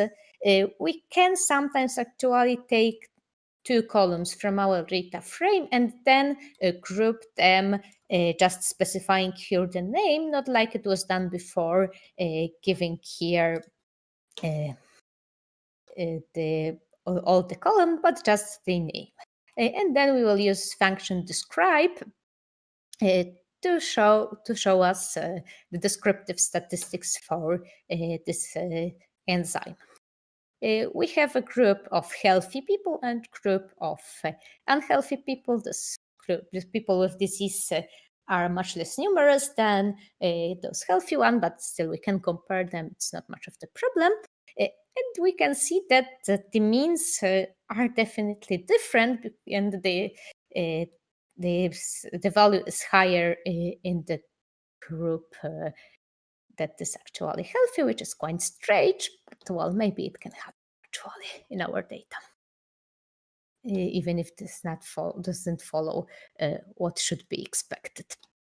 So let's try again with checking the normality. It's the same code as before, only I've changed the variables to group people by the healthy status and to calculate the test for this LBP variable. So let's run it and see it. Actually, we have very low p-value, so again, no lack of normal distribution. But we can try to do one more thing before we resigned from parametric tests.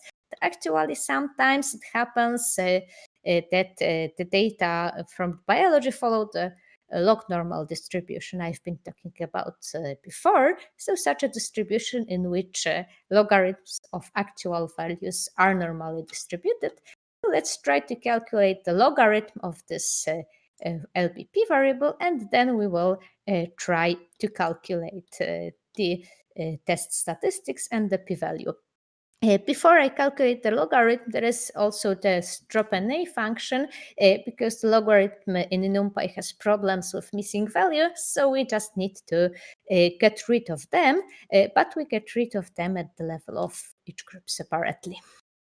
And for each group, we then calculate the logarithm, and for those log transformed values, we calculate the statistical test. So let's run it and see if the logarithms are normally distributed.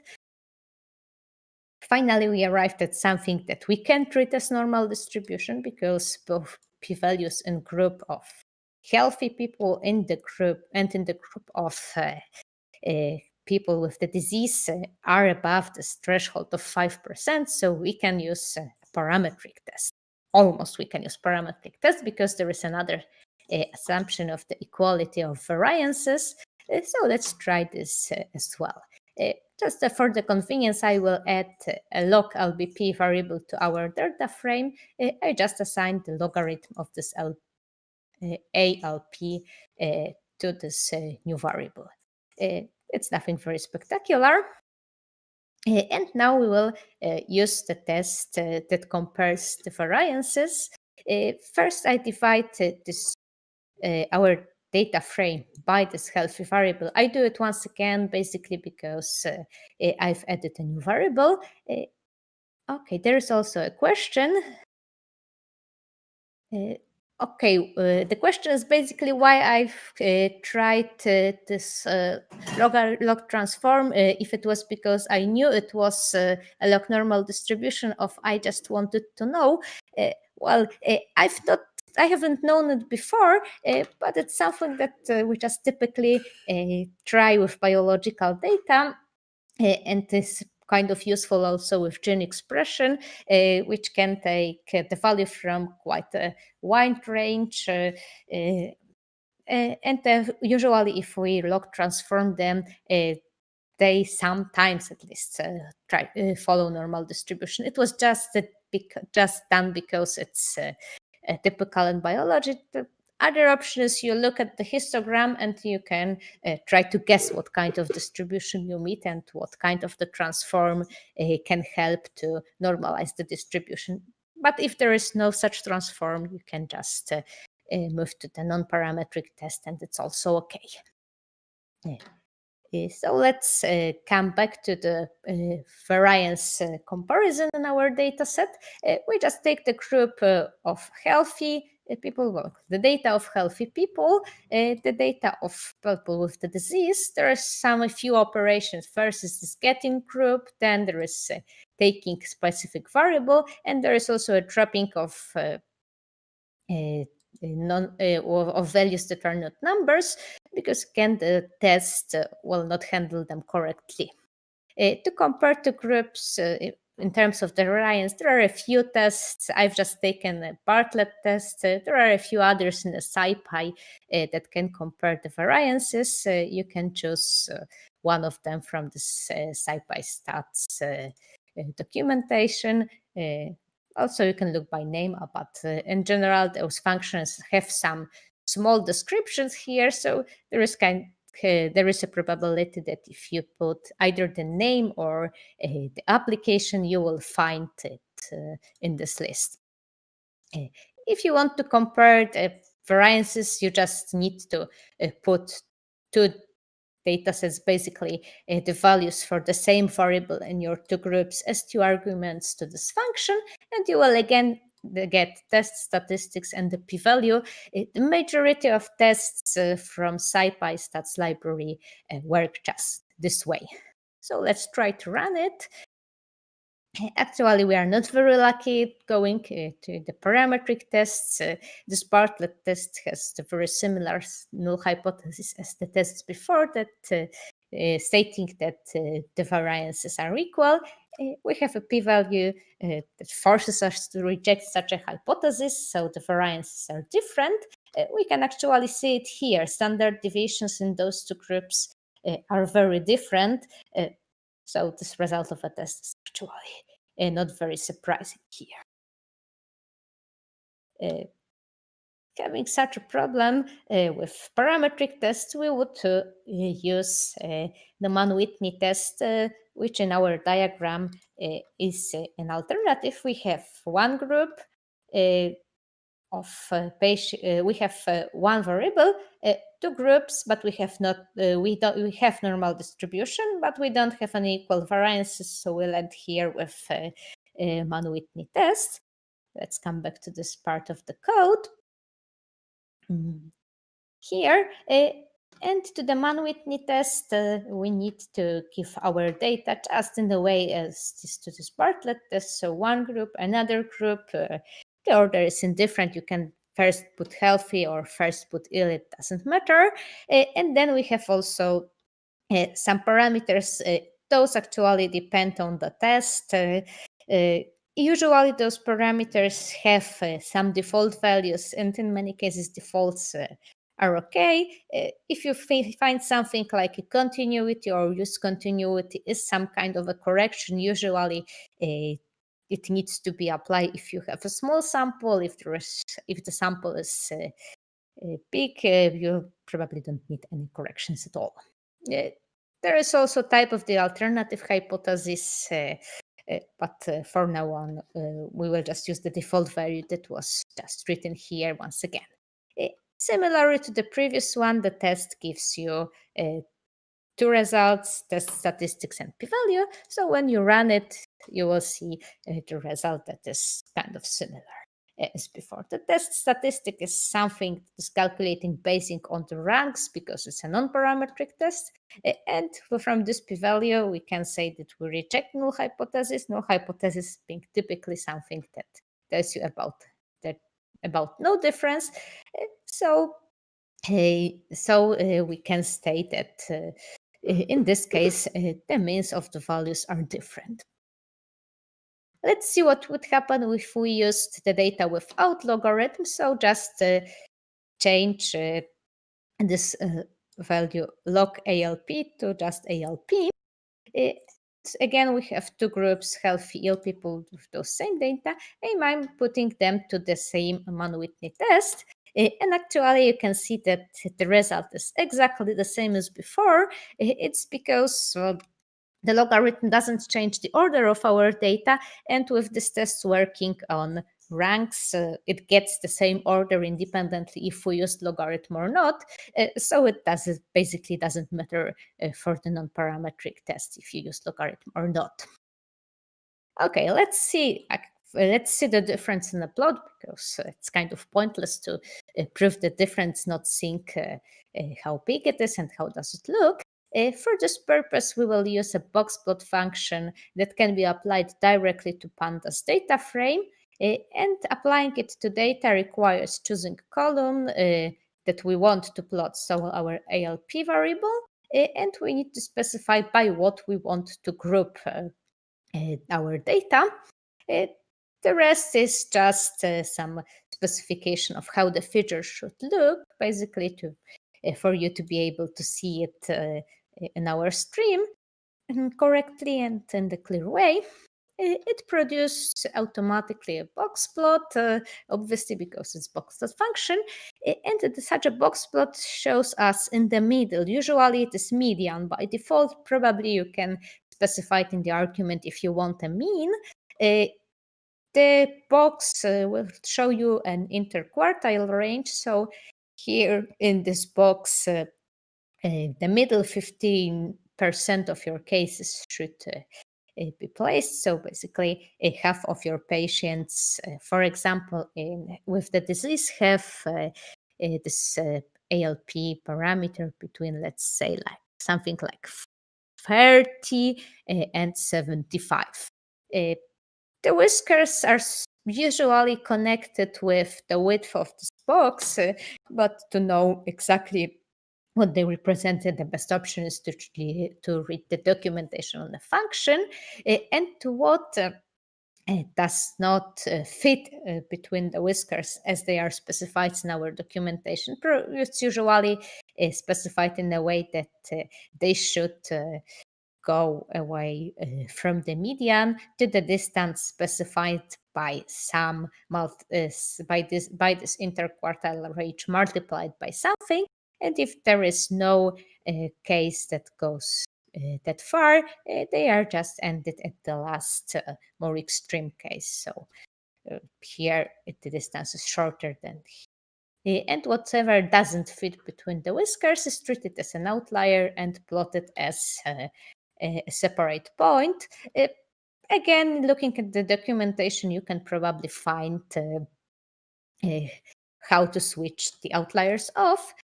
The simplest way to go for the documentation is just copy the name of the function. You can copy it with the name of your variable and put inside the help function of the Python, and it will find you the function help with specifications. You can read what you should put in your function specification. You can, for example, specify if there should be a grid displayed and so on. And actually, there are a lot more arguments that are not specified here. So probably you will need to Google it or to try with matplotlib boxplot to find what arguments else you can use. But it's quite useful to go just for the Python help. Okay, you have also information of that it is based on the matplotlib boxplot, so probably any argument that goes for matplotlib boxplot would work here as well.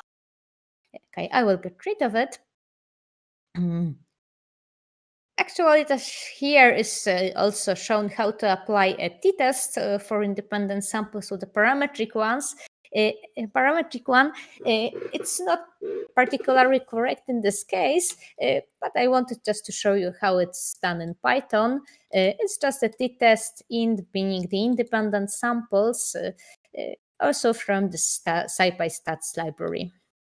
You can either apply it to data that have been logarithmized or to the data that was not log transformed. I will just run it to see what results we obtained. And basically the p-value also here indicates that we should reject the null hypothesis, even though it's not the most correct option here. The one difference that is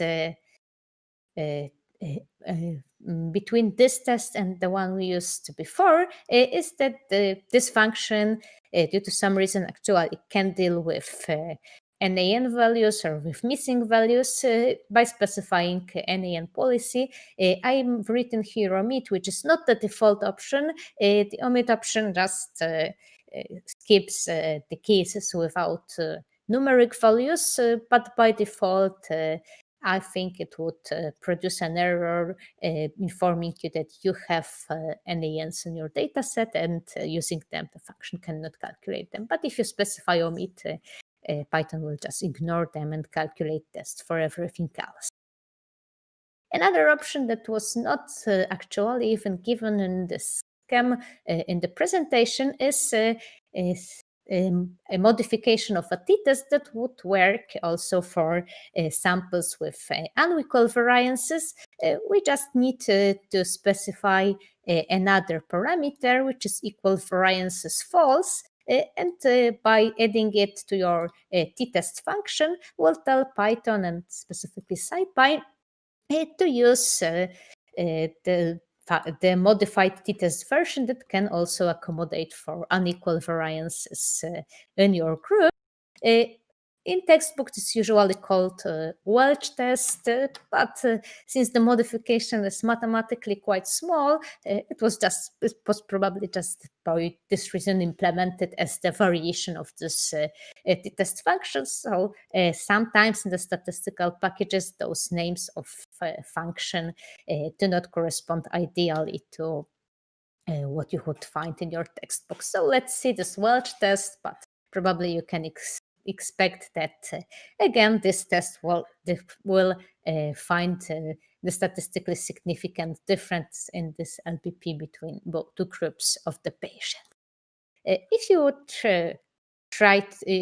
if you would like to have more practice, you can try the comparison between different variables. The only thing I would tell you right now is that as far as I've tested this data set, you will never find a normal distribution in all groups. So the only option is non-parametric test here. This was actually, this logarithm of LBP was actually the only normal distribution I was able to find. Okay, we are approaching the end of the time. I think I can do the comparison of 3 or more independent groups now, and the rest will be either the topic for you to analyze at home, or maybe we will analyze another webinar to cover the rest of this. I don't know. But let's try with 3 or more independent groups. And we will be using grouping patients by categories. So those categories of either being a blood donor or one of the 3 pathologic states. And we will compare the albumin level in those groups. Albumin is just the protein that is quite abundant in our serum. And it's just taken for an example. Well, it was actually supposed to be albumin, but we have ALP also as some kind of enzyme. Let's try to change this to LBP. We'll group our cases just by category, and we specified the variable name we want to compare. And first, I'm checking the assumptions. So basically, the normality by Shapiro-Wilk test for each group. And here is something that we've done before with dropping NA and so on. So just run it.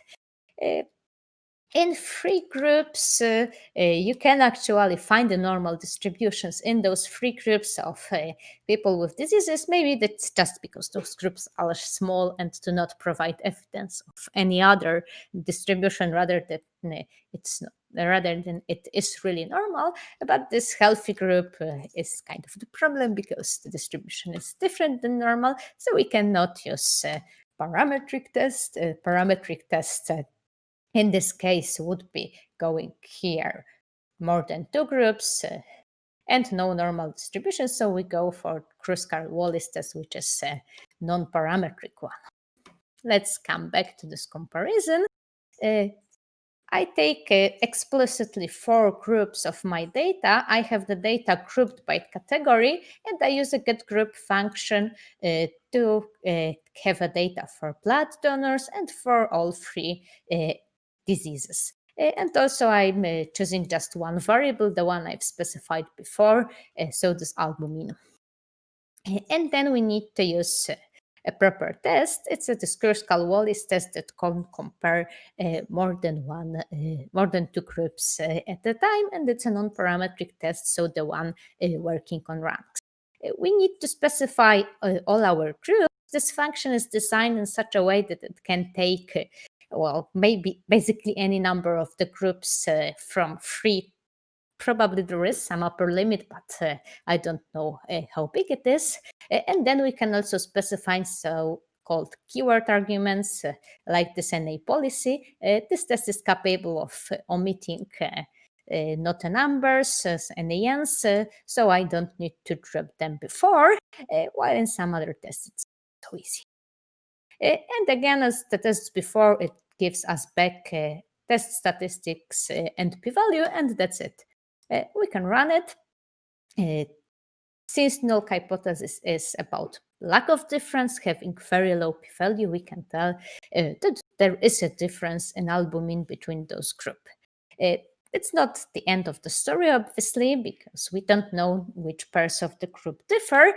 And for this, we need to do some kind of pairwise comparisons. That is, in statistics is usually done by so-called post hoc tests.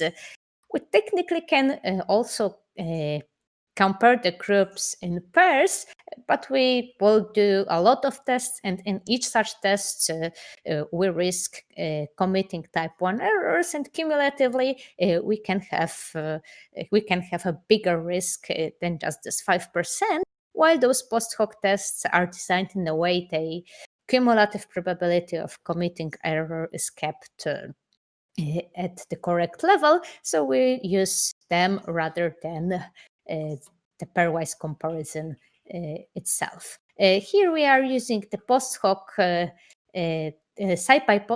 scikit post hoc library that contains a lot of post hoc tests that are in the documentation. You have a specification somehow which of them are to what kind of the analysis. I've taken just one of them, the Duns test, which can be used after a non-parametric Kruskal-Wallis test, which is also called a non-parametric ANOVA in some textbooks. Let's try to run this test. Actually, this post hoc, the scikit post hoc is a newer library. It's designed to work quite well with pandas, so you can give it a pandas data frame, specifying value column. So the column you want to compare, it's specified by this var name, which is the albumin column name, and the grouping column category. It was impossible to use such a construct with those scipy-stats functions. Scipy-stats is probably older than pandas, so it's prepared rather to work with NumPy array than with pandas data frame. So this construct here is quite more complicated. Here you can just work with pandas quite simply, and what you've got is the bunch of p-values for pairwise comparisons, and you can see that the blood donors differ significantly from cirrhosis, so from this advanced state of fibrosis, which also differs from any other group. Basically, it's everything we can find here is that this very advanced fibrosis differs from all other groups. Finally, we'll look at the differences using the box plot. Let's try doing it. And you can actually see that this cirrhosis group has much lower median of albumin than all the other groups. So this result of the test is kind of understandable. First group of blood donors is quite large, so it has also quite a lot of outliers. Other groups are much smaller, so you cannot see that much of outlying results in them. The last question for today is what would happen if we were using ANOVA, so the parametric test in this case. The name is from type by stats is quite strange, as F one way. It's from one way ANOVA, and F is usually the symbol by which the ANOVA test statistics is denoted, but it's quite of extraordinary name for this function anyway. Usually in other packages it's just something containing ANOVA. But nonetheless, you can use this test quite similarly to Kruskal-Wallis test actually, getting a SciPy statistics from SciPy and the p-value. The difference is that this function cannot deal with missing values on its own.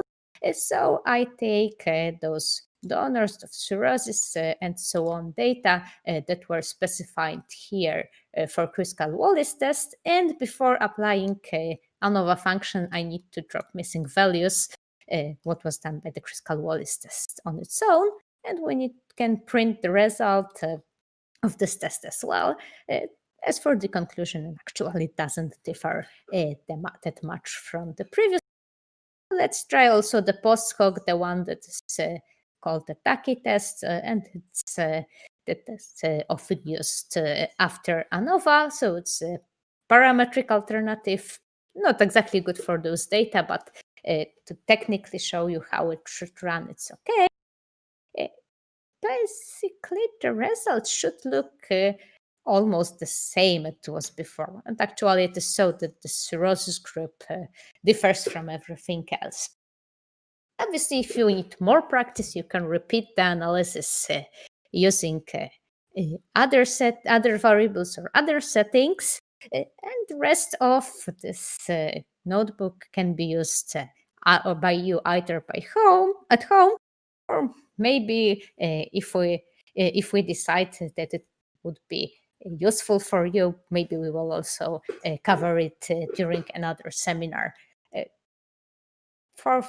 For today, it's everything. Thank you for participating, and I hope you will meet with some of our Ninja Society members or our guests during the next seminars.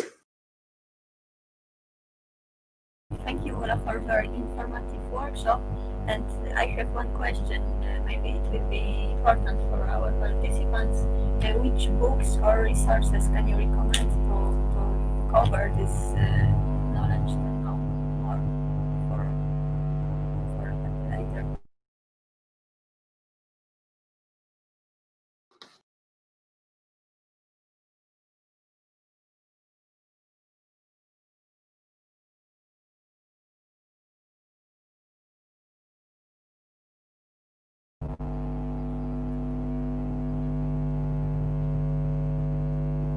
Ula, can you hear me?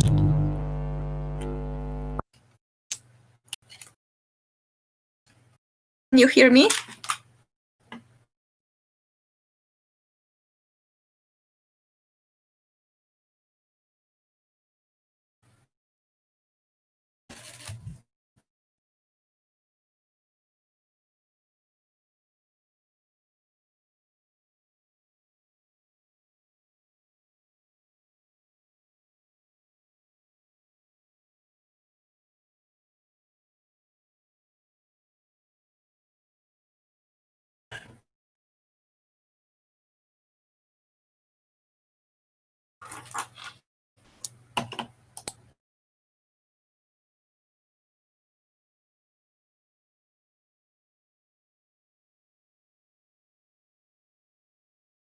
Hello, can you hear me now? Better, but it's still something disturbing. I'm sorry. I asked about some researches for learning. I hope I can check my microphone this time. Okay, well, about resources, it's a kind of difficult question. You can try with some courses online, possibly. For example, on the Coursera platform, or if you wish you can try also to find a book, but for bioinformatics people, I would rather say that it would be better to find a book, something like a statistics for bioinformaticians or medical specialists than strictly mathematical books, because those mathematical books are often full of some formulas, and what you need more is rather the idea when to use tests and when to use statistical methods. There are actually some books that also present some parts of the code. As far as I remember, there is some introduction to medical statistics with R, so that can be actually quite a good choice. But I've never met a book or a course that is working with Python.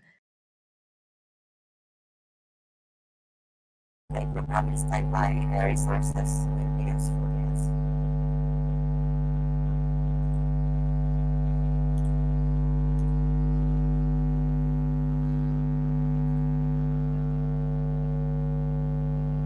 Sorry, I have some microphone problem about emissions and the workshop, and I would like to thank you once more, and I would like to thank everyone for the participation in the workshop. And next week we will have next workshop about version control and GitHub professional Dragon, and you can find more info about future workshops and plans on our website, and we will invite you to our virtual conference. It will take place on the 24th, 25th of September, and abstract submission of this conference will be open until August 30th. Don't forget to fill out our feedback form. And thank you very much, and see you next week. If there are other questions, you are welcome